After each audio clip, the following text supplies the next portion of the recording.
এই ভিডিওটা সবাই দেখুক, শুধু যেন আমার মা না দেখতে পারে। কেন বললাম কথাটা? ভিডিওটা পুরোটা দেখো, অবশ্যই জানতে পারবে। তো হে এভরিওয়ান, আমি Sangeeta and welcome to my blog. তো কালকে বিকাল বিকাল করে রেডি হয়ে একটু বেরিয়ে পড়েছিলাম বগুলা যাওয়ার জন্য। একটু কেনাকাটি ছিল, আর অনেক দিন বেরোই না, যার কারণে একটু বেরিয়েছিলাম। আর বগুলা গিয়েই দেখি পুরো বাজার জুড়ে মা মনসা সমস্ত জিনিসপত্র বিক্রি হচ্ছে, কারণ আজ হলো মনসা পুজো। তোমাদের কার কার বাড়িতে মনসা পুজো হচ্ছে অবশ্যই কমেন্ট করে জানিও। এবার আমাদের বাড়িতে হচ্ছে না। তো যাই হোক, প্রথমে গেছিলাম ট্রেন্ডসে, আর প্রত্যেকবারের মতো এখানকার কোনো কালেকশন আমার পছন্দ হলো না। আর ভাই, একটা জিনিস আমি বুঝি না, এখানকার জামা কাপড় কারা পরে? জাস্ট সাইজটা দেখো, এত বড় বড় জামা কাপড় কাদের গায়ে ফিট হয় ভাই? তো যাই হোক, ওসব বাদ দাও। গেলাম সিটি বাজার মেট্রোতে, আর সেখান থেকে দুটো পছন্দ করে জামা কিনে নিলাম।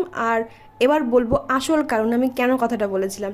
কারণ কাল ছিল শনিবার, তারপর আবার জন্মাষ্টমী, বাড়িতে পিওর নিরামিষ চলেছে, আর আমি বগুলা এসে খাচ্ছি চিংড়ির চপ, ডিমের চপ, ভেজিটেবল, আবার ফুচকাও খেয়েছিলাম।